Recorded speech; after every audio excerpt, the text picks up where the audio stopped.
Hey guys, Mark Singing here, bringing you a Dragon Ball Z Dokkan battle video, and so we've got a few new events out today, including this one, the See Through It All Gogeta's clones.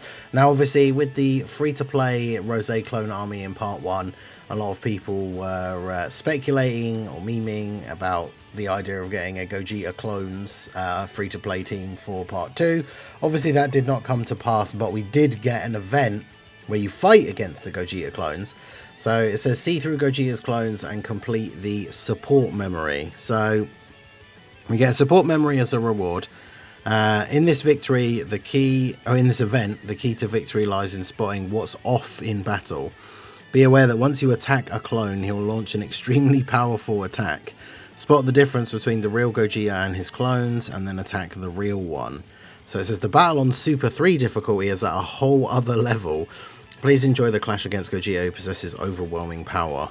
So no continues, it doesn't cost stamina, and then yeah, it shows the support memory. I actually can't believe they did this in terms of like the permanent buff support memories that we have. They did the Fused Fighters one, which obviously with all the units from part 1, the Easy A's, part 2 and everything, like the Fused Fighters team is incredibly good.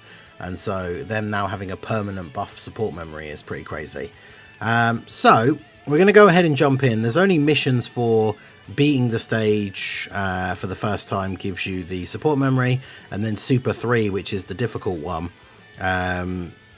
you do it with no items and then do it with a team that has 1 unit of each typing. So I was thinking we would try out the Rose clones team and just see how that goes.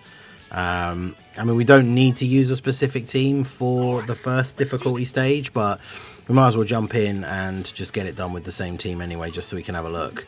But yeah, this is my first time jumping into the event. I haven't watched anyone else do it or anything like that, so we need to see. Something is off about the clones. They all have like different, no, they have the same effects. Okay, so the idea is apparently to spot the one that is different, I guess. Nothing looks different in like the art or the character sprite. So there's nothing particularly helpful there. They're all going to say the same thing here, right? Disables attack and defense reduction, nullifies super attack ceiling, nullifies being stunned, attack raised with each attack received. And yeah, they all have the same. Okay, so what is the thing that we're supposed to be looking out for that is not correct? I'm just doing a real lean in here. Yeah, none of the images are the same. Well, the only thing is this one says 1 left. But what does that mean? Alright, let's attack that one. I don't know. I guess we'll just attack this one with all of them and see what happens, I suppose. But yeah, they all say 0 left and that one says 1 left. I don't know if that has any bearing whatsoever, but... Okay, well he didn't it say like if you attack a clone they attack you back, so he's clearly not doing that. Is that what it's supposed to be? I mean, if it's just that easy, it's just the one that says 1 left, then obviously that does make it a little bit more straightforward. Are we all sealed as well? I didn't even notice that at the start of turn. No one actually did a super, right? Okay, see now, okay, well it doesn't say 1 left anymore, but I'm assuming it's still the same one, right? So interesting. I guess we just keep attacking the same one and see what happens. We didn't get attacked back, so okay, well the AGL clone didn't dodge, which is kind of annoying. 594k. Okay, so jump back in with the same team. We are indeed stunned, all sealed again. The 1 left is still on the one at the end, so I'm not sure now whether that does mean anything, or because it could be random and we just got the same random one twice in a row, but yeah, everyone gets auto sealed, which I guess is going to make it very difficult. Like that's why I suppose why there's a mission for Super 3 to not use any items, because then you can't just use the Senzu Bean to get rid of it, which obviously we could do on this like the lower difficulty one if we wanted to, but so I'm guessing, yeah, the one left is like he doesn't super on the first turn, I suppose. Of course we get rid of the blue orbs. Maybe just do this then. Continue attacking this guy. See what happens. Is he going to immediately super in slot 1 again? Yeah, okay. So it's not ideal. But yeah, the physical clone can take that. So I wonder, does he, after this turn, does it just continue on as normal, or does he change which slot he's in, potentially? Yeah, I'm not sure how well this will be. If the description is that like the Super 2 version or Super 3 version is like on a whole other level, I'm not sure if the free-to-play clone team will be quite good enough. I don't know. I mean, we finished them off in 2 turns. It's gonna. The main issue is the slot 1 super on like the second turn, I guess. So I'm assuming that that's just it then. So he was in slot 5. Is that going to be the case for like every run and for the other difficulty as well? Because that does make it a little bit easier and less challenging than I thought it was potentially going to be. But okay, so at least we get our support memory. So now we just need to do Super 3, and we need to do it without items. We need to do it under the special conditions. Although, okay, so we're going to try it out here with a GT Heroes team. Actually using a proper strong team. Although, in order to beat the mission to use a unit of like each typing, we have to use the Tech Buller, which is not ideal. Now, shout out to Drace and Sky in the Discord when we're talking about the various different ways that you can spot the clone, right, based on what I was saying in the previous runs. I feel like I've gotten the same one every single time. Okay, until now, right? Because one way you can tell is you take a look at their abilities, right? And the real Gogeta, if you get the all-int ones, has the thing where he seals you at the start of the turn. But as you can see here, look, one of the Gogetas is STR. So this one, very obvious, that's the real Gogeta. This is the first time I've had this, right? Every other time we've jumped in, they've all been int, and it's been the one in slot 3. But this one is STR. But yeah, this one doesn't seal everybody on the first turn, which is actually quite helpful. Also, him being STR is definitely a huge bonus for us here, because obviously the AGL Gogetas will be able to do that little bit of extra damage. So yeah, this one's certainly tough. I mean, the good thing about this event, obviously, is you only have to beat the Phase 1 to get the rainbow tickets, right? So if you're struggling to beat this harder stage, because obviously this Gogeta has tons of HP, and the more you hit him, the harder he hits you, this can be very, very tough, right? I had a try with the same team pretty much that I used for the Vegeta and Trunks showcase, where we had Vegeta and Trunks, the Blue Goku and Vegeta, the 10-year fusions, and like turn 4 was it or something? Turn 4 or 5, like the Tech Vegeta part of the Tech Vegeta card took like 500k from a normal. So yeah, that's the biggest problem with this event, is the fact that you've obviously, to kill Gogeta you have to hit him. He's got so much HP, you have to hit him so many times, and every time you're hitting him he's getting buffed.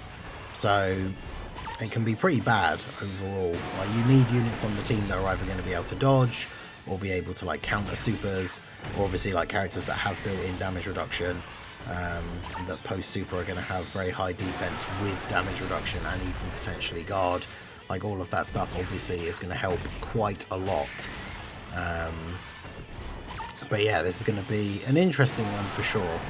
Like, he's just got so much HP. We did quite a lot of damage in this one turn though, which is good. But yeah, using int Gogeta here as well. He's like fully built up already now. Okay, so Goku needs to be in slot 2, so that's fine. This guy does normally super in slot 1, I think. I'm actually not sure. I don't think he has a Ki Blast super either, which is a little bit annoying because it means Gogeta can't counter it. But we're only in the second turn and we've got type advantage, so the Rainbow Friend should be able to eat this. Because remember, Gogeta gets like 400% defense when he gets hit by a super attack. So, yeah, so he takes double-digit damage. 66.8 million for the friend. Bearing in mind he's getting the attack support from the STR Super Saiyan 4 Goku. So, that's pretty helpful. Because, yeah, you really need to use, like, your biggest, like, burst damage team. Because multiple hits that are not doing a lot of damage is going to be hugely detrimental to the overall, like, attempt. Because, as we said previously, like, the more you hit him, the more you buff him. So you don't want characters that are doing, like, 6 supers that are doing, like, 10 mil or 15 mil, something like that. You want characters that are doing, like, 1 or 2 supers but doing, like, 50 million. So we can hit him as few times, like do as much damage in as few attacks as possible, essentially. So like the Super Saiyan 4 Goku here, dropping the like 44 mil, getting the crits. So like this is the kind of unit that we want to do a triple super when we're getting like 47 million attack stats. Obviously looks pretty good. I mean, the Super Saiyan 4s are a bit of an exception because they start off a little bit lower. We'll start to build up, but then of course we can fuse into Super Saiyan 4 Gogeta, get the Scouter, have the chance to counter. Like, that's obviously going to be very helpful. Even though it means they're not going to get as much build up because we had to float them off here, because obviously we can't float off Goku. The only problem with using STR Super Saiyan 4 Goku, it's obviously you like have to keep him in slot 2 or 1, but there's not a lot of situations where you ideally want to do that. So we have to float off the Super Saiyan 4s here, which is not ideal, because maybe when they come back around we might be at the point where we just kind of have to transform them straight away, so we get that little bit of extra information with the Scouter. And then yeah, see, I mean them dropping like 16 million attack stats here against an STR enemy, and like if they're not critting, then yeah, they're not really doing a lot of damage, but they're still buffing him with all of these attacks. At least we can see which one is actually Gogeta, the real Gogeta as well, because when they're all in and they all have the same art, like the real Gogeta is the only one that's getting buffed because he's the one that's getting attacked. But like we can now see very clearly like which one is the actual like real Gogeta, because he's the STR one. We're also getting quite lucky here because like Bulla having to be on the team to be the tech enemy or tech unit for our unit of each typing is not really ideally what we want, but obviously at least we can get a couple of rotations here where she's not getting attacked. Ideally I wouldn't want to float off the Goku either, because if we do end up taking some damage or just get to turn 5, then we want to use the Giant Ape transformation, because that can cancel out the super, it can give us some free damage. I think the RNG for this run, this probably is the better one. Getting the one that is STR randomly and then having these big like hard-hitting AGL characters on the team is definitely helpful. And I mean, we're going to be able to start using like the Dragon Fist from the next turn onwards and stuff like that as well. So I think we're going to be in a pretty good spot. The big thing will be like the physical Super Saiyan 4s coming back, fusing, and then we'll see where the supers are, and then them like not countering it or something will be really annoying. But here's what it is. Bulla obviously not doing a lot of damage, so not really being hugely beneficial towards the overall goal here, especially because again I would have much rather kept the Super Saiyan 3 Goku on the rotation, but you know, it is what it is. Gets the dodges here in slot 3, we love to see that. Okay, so I mean, do we just go ham here and try and do what we can? I feel like we do, right? So we can go ahead and Gogeta active. I don't think the enemies can't be debuffed anyway, but it gives him the buff. So he's just starting the turn at a casual like 1.8 million. It's pretty good. And then the friend hit the Dragon Fist. They should do 999 damage, right, with the Goku on rotation as well for the attack support. Yeah, big damage from the Dragon Fist. That's what we like to see. And that puts Gogeta at 1.3 million defense start of turn, which, bearing in mind again, like he gets like 400% extra if he gets hit with a super. So with 50% damage reduction and guard, so he's not taking any damage here, even if he gets insta slot 1 supered.